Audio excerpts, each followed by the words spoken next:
Yeah, and you know, he's gonna be completely focused, dialed in for the next 7 to 8 weeks.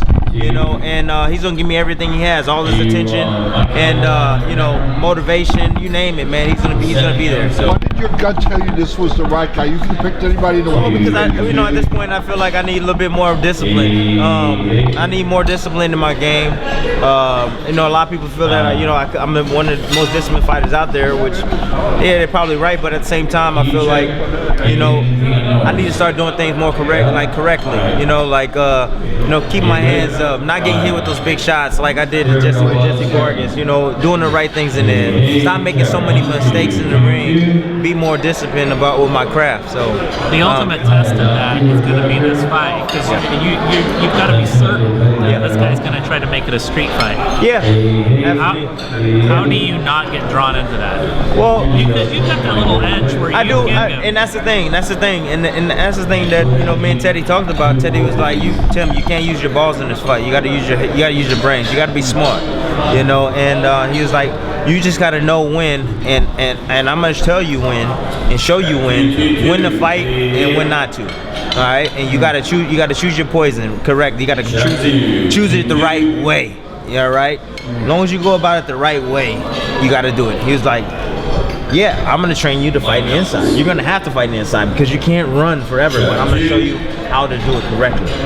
So I said, okay, all right. He was like, you haven't been doing it correctly, so I'm gonna show you how to do it correctly. What haven't you done right that he saw? I know you fought very long with Vargas. Yeah. One or two, you know, shots you took. Yeah, well. There's a lot of things, a lot of tricks of the trade, a lot of places where you need to be, where you need to have your head at, where you shouldn't be, certain distances and things like that.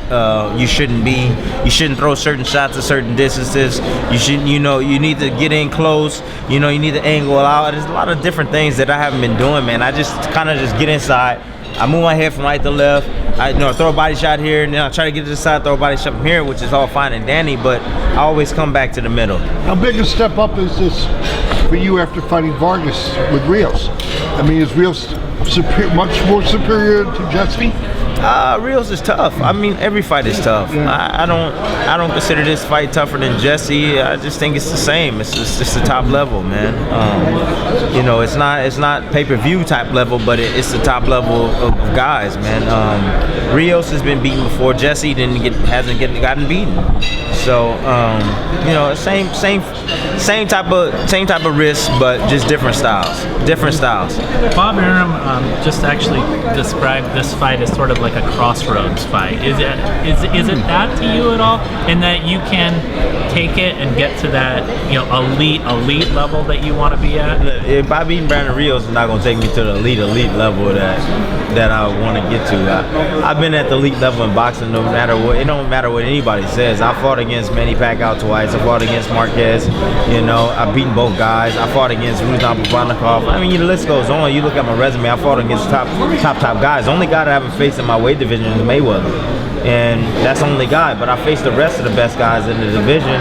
You know, you have other guys from the other side that I can face, but we already know politics don't allow us to do that. But at the same time, I mean, I fought against great competition, great opposition. So by beating Brandon Rios won't take me to the top level or this and that. It's just be another great name on my resume, another great fighter that Timothy Bradley has beat, and that's it.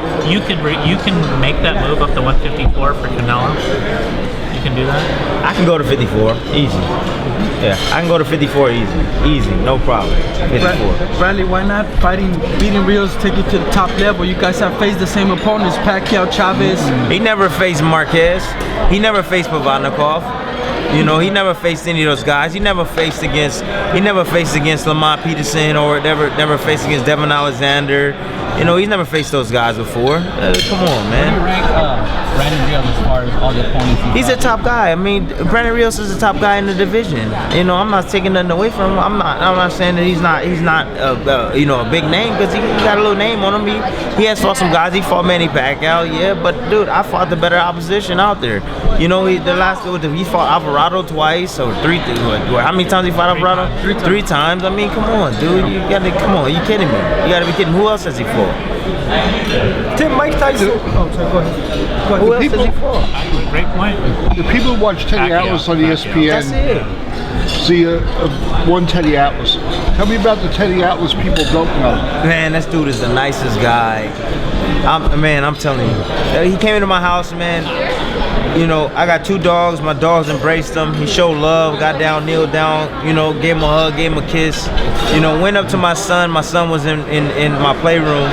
Went up to my son, picked him up, just, I didn't even ask him. He just picked him up, held him. My son looked at him, laughed at him, you know, and just, man, he's a truly genuine dude, man. He's a very nice guy, man.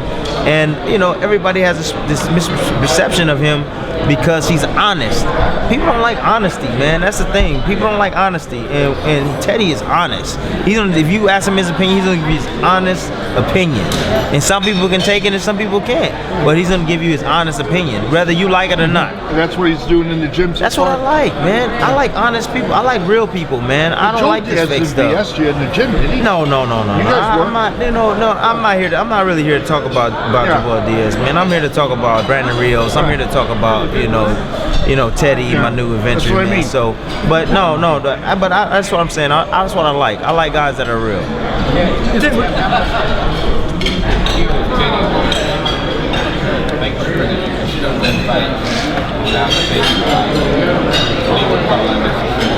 That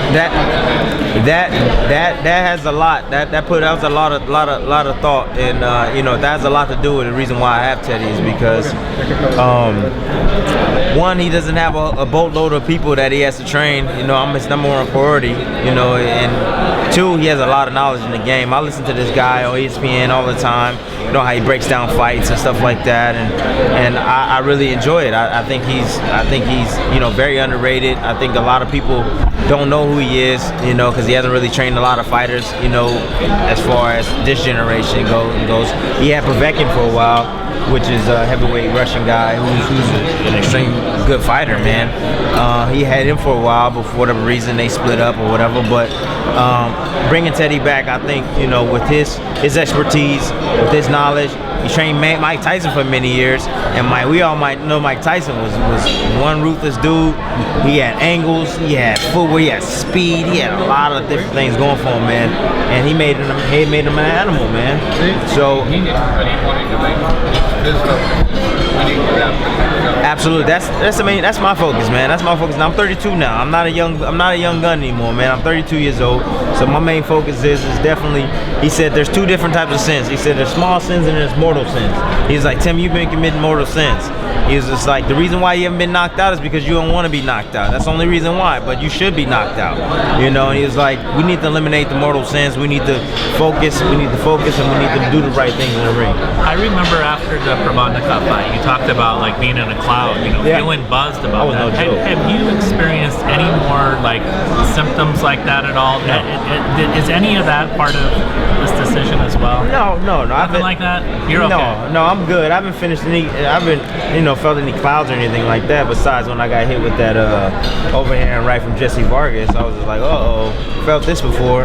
I know where I'm going. I know what I got to do. Got to survive this onslaught. You know, he's gonna come on. I know it, but you know, I could just, 10 seconds, 9 seconds, 7 seconds, whatever. No problem, no brain. I would have had no problem surviving that. And in my past, you can look at my history. If I'm extremely hurt, bro, I'll take a knee. I don't have a problem taking a knee. I'm a smart fighter. I'll take a knee. You know, 10 seconds would have ran out. I would have won the fight if I would have taken a knee. But I was fine. I was fine. As soon as I hit the ropes, I was good. Tim, is your deal with Teddy just for this fight only? One fight. One fight. One fight. See how it goes. One fight. See how it goes. That's the smartest thing we can do, man. You know, he doesn't know what I have. You know, he don't know what I have left, and you know, at the same time, I got to be comfortable with them. You know, it's gonna be a one fight to fight deal. We'll do this fight. We'll see how it turns out, and then we'll go on from there. Tim, Mike Tyson told me he'd love to see you fight Floyd Mayweather. It's hard now with Mayweather retiring, but how would that fight look like, Tim Bradley Floyd? You know, I don't know how the fight will go, but I can tell you this much. I sat there, I watched it live, and I know that I can get to that boy. I know. no doubt about it. I got speed. I know Berto has speed. But I'm a risk taker, man. That's the difference between me and a lot of guys. I'll take risks in there to get to Mayweather, and I'll make him fall into spots. I was looking at some of the things he liked to do, where he felt comfortable at. I was watching the way he moved, where he likes to drop his head. And you got to meet him. You got to set him up, man. And Berto was just too persistent on just coming straight forward down the middle, loading up with his right hand, throwing the right hand at the head instead of throwing it at the body or where Mayweather was going to be at. Never really threw any other punch other than the jab, right hand, and occasionally threw the hook. Really threw any uppercuts, really did anything, no body, limited body punching. I mean, he didn't do a whole lot in there, man, and he should have done a whole lot, but he didn't. But see, me, I'll take risks. I know what I got to do, but I know I can mix it up with that guy, and I know I can hit him a lot more than a lot of people. After the first retiring? Yeah, he probably, yeah, I think he's gonna retire, but there's always gonna be the itch to come back. It gets kind of boring, man. You're just sitting out at home, not doing anything. You're not in the lights anymore. People's not, out happy to see you anymore. Oh, there's Mayweather. It's just, it's not the same. When's your fight, champ? When you gonna fight again? It's a different feeling, man. So I don't know how he's gonna be. I don't know. I think he might retire for a little bit. Then I think he might come back for a big fight. What would be the game plan? Tell you about the time when he had Floyd and he didn't like playing well in that fight. I remember that.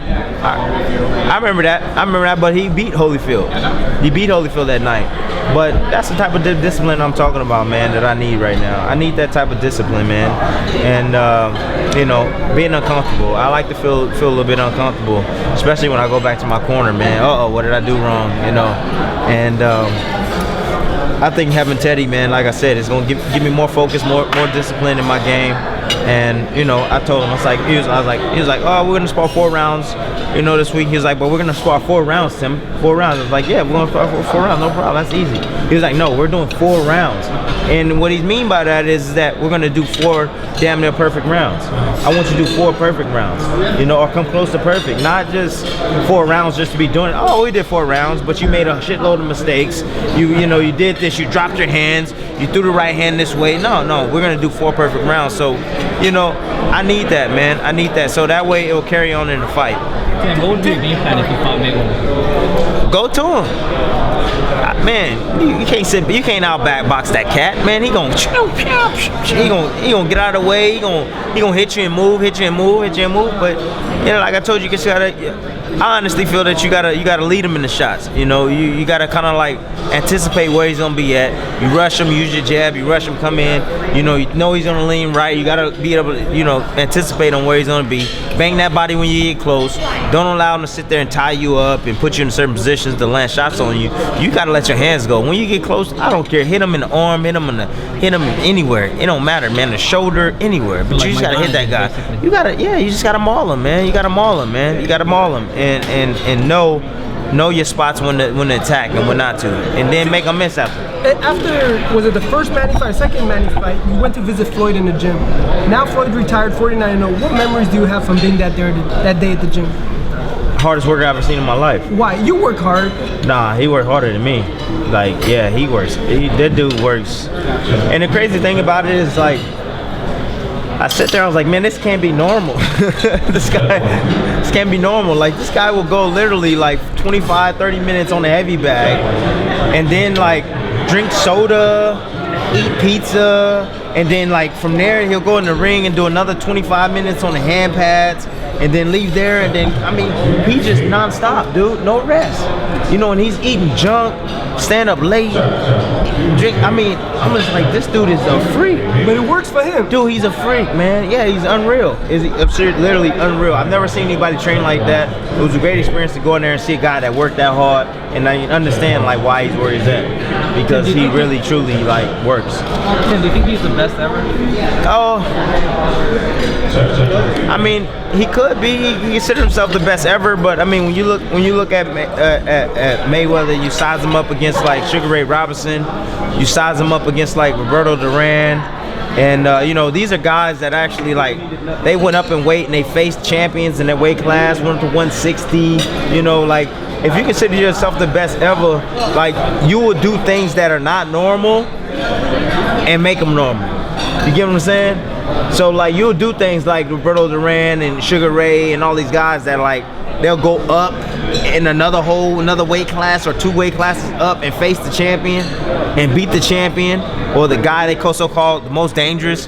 You know what I'm saying? Like they do things like that. So like for instance, like when I said Mayweather and Triple G, I was like, whoa, that'd be great. 160? Perfect.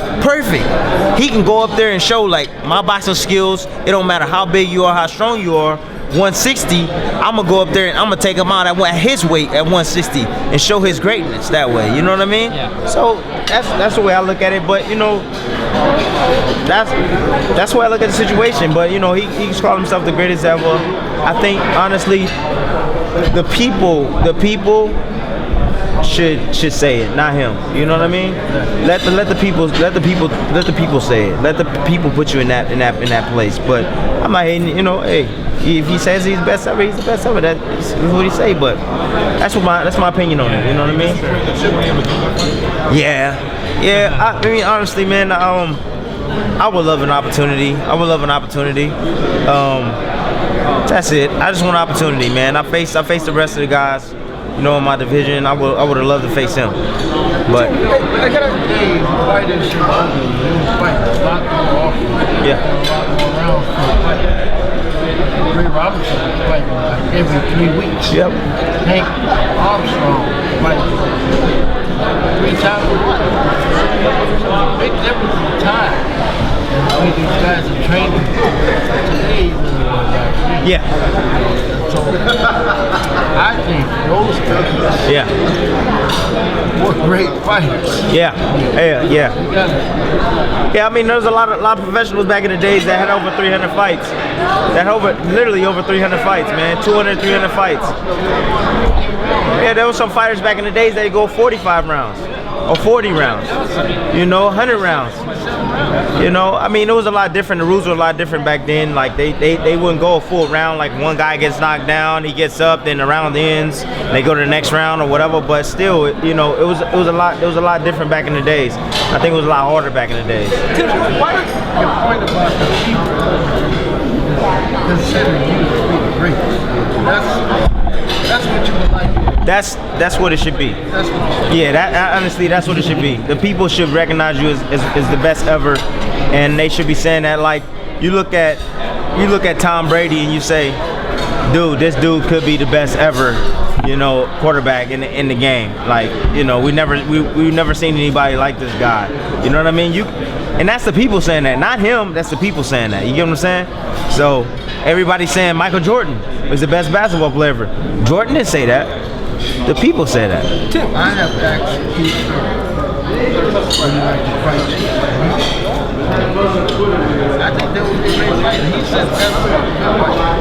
Yeah. You know what's roadblock that's in front of you? Yeah. I think if this was a perfect world, you and Keith Thurman, you and Danny Garcia, I mean, you and all those are in that division. Yeah. Man, listen, I totally agree with that. I totally agree with that. And I totally agree with that 110%, but that's not the circumstances right now. So, you know, we can't even talk about those guys.